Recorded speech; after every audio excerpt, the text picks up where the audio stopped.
Greetings, everyone.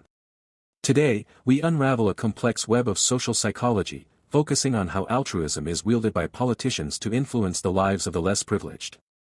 We'll explore how seemingly benevolent acts can be cunning tools for political gain. Altruism, as discussed in our previous video and the link is there, the act of selfless concern for others, takes a twisted turn when employed by politicians. Let's delve into three key aspects: crafting laws, conducting altruistic activities, and perpetuating poverty. 1. Crafting laws, the illusion of benevolence. Consider welfare laws, proposed by politicians to ostensibly aid the poor. On closer inspection, these laws often harbor hidden agendas, trapping vulnerable communities in cycles of dependency. Politicians skillfully frame these laws, projecting an altruistic image to gain public trust. However, behind the scenes, they serve their own interests, shrouded in the illusion of benevolence. In the Philippines, there's a program called 4PS. It gives money and helps kids under 18 go to school. Many poor families benefit from this. But, some people use the money for gambling and bad habits. Even worse, some don't want to work and depend only on this program for their family. Even though this program brings problems for families, politicians find it tough to change or end it. If they do, it could ruin their political careers. In every election, candidates rely on this program to get votes. They promise to make it better by giving more money. 2. Conducting altruistic activities, a facade. Take charity events, seemingly generous acts organized by politicians. Yet, these activities often serve to boost their public image rather than instigating real change. Political leaders often use a common strategy to gain support. They engage in altruistic activities, like visiting orphanages, helping the sick, providing aid to disaster survivors, and offering scholarships. These leaders want people to see them as helpers and doers of good. By participating in activities that less privileged individuals do, like building houses or visiting local areas, leaders aim to connect with the public. Unfortunately, the truth is less rosy. Political leaders may exploit difficult situations for their gain. While people might feel helped, leaders might be using these opportunities for their political benefit. The unfortunate reality is that people, facing tough situations, might allow political leaders to take advantage in exchange for temporary relief. Altruistic activities become a way for leaders to gain favor, even if it's just a short-term fix. Behind the altruistic facade lies a different truth. While the actions may seem genuinely helpful, they often serve as a disguise for political maneuvering and do not always address the deeper issues people face. Distinguish between performative gestures and genuine efforts that uplift communities. Learn to discern between performative gestures and genuine efforts that uplift communities, creating lasting impacts beyond photo opportunities. 3. Making the poor more vulnerable, the harsh reality. Examine economic policies that intentionally worsen inequality, keeping the less privileged ensnared in a cycle of poverty.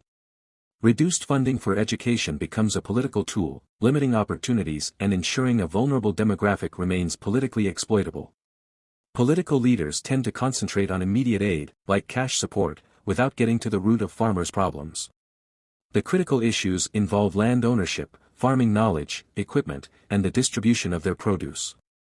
Leaders often provide quick fixes to the problems faced by less fortunate people. For farmers, this might mean getting financial help, but it's usually a short-term solution without tackling the real issues. Financial assistance often acts as a cover-up for farmers' needs. It may temporarily satisfy their day-to-day needs, but it doesn't necessarily lead to long-term improvements in their industry. Leaders should go beyond temporary fixes and create sustainable programs. This means addressing fundamental problems like land rights, providing agricultural education, and ensuring proper distribution channels for farmers. Instead of just offering quick cash, leaders should focus on empowering farmers for the long term. This involves creating initiatives that enhance their knowledge, provide necessary tools, and establish systems for the sustained growth of their industry. Is there a way for people to address these issues? Let's present simple steps people can do to counter altruistic activities as a mask for political maneuvering. Before I continue, don't forget to hit that like button, subscribe for more relationship wisdom, and ring the notification bell to stay in the loop. 1. Civic education. Empower individuals through civic education, enabling them to decipher political motives behind seemingly altruistic acts. Civic education is like your guidebook to society. It teaches us about our rights, responsibilities, and how our government works. It helps us make sense of the bigger picture, empowering us to be active members of our community. This helps you do the following. 1. Question everything. Always question what you see. Ask yourself, why is this politician doing this?